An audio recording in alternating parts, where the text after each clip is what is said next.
I mean, this is what Paul is getting at in Second Thessalonians chapter 2, when he's talking about faith and when he's talking about the son of perdition when the tribulation comes.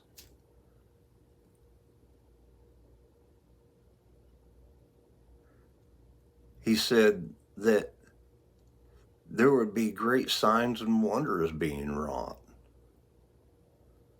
Jesus in Matthew 7 said, that there would be so many miracles being wrought by these people that, if it were possible, would deceive the very elect.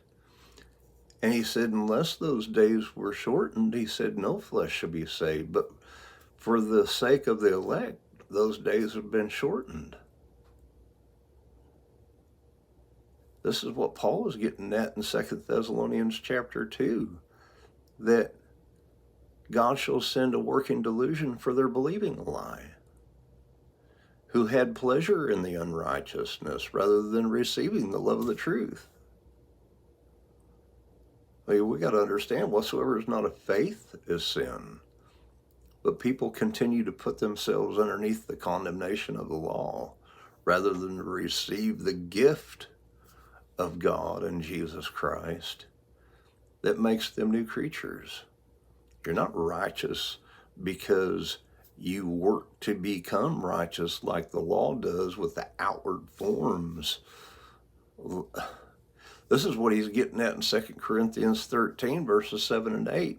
We don't do what's righteous to appear approved, for we have no power over the truth, but for the truth. Just as when we were sinners, we had no power over sin, but for sin. Paul describes that in Romans chapter 7. I mean, we need to understand the truth that Jesus came to redeem us out from under sin and to make us new creatures. Paul's describing that in 2 Corinthians 5, verses 16 through 18.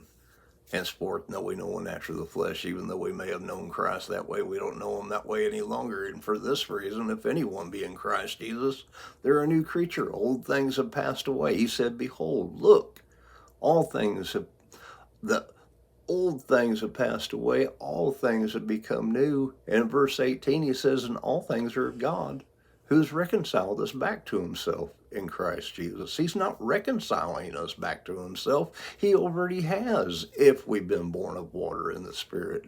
We're God's workmanship created in Christ Jesus unto good works. We're not trying to work to become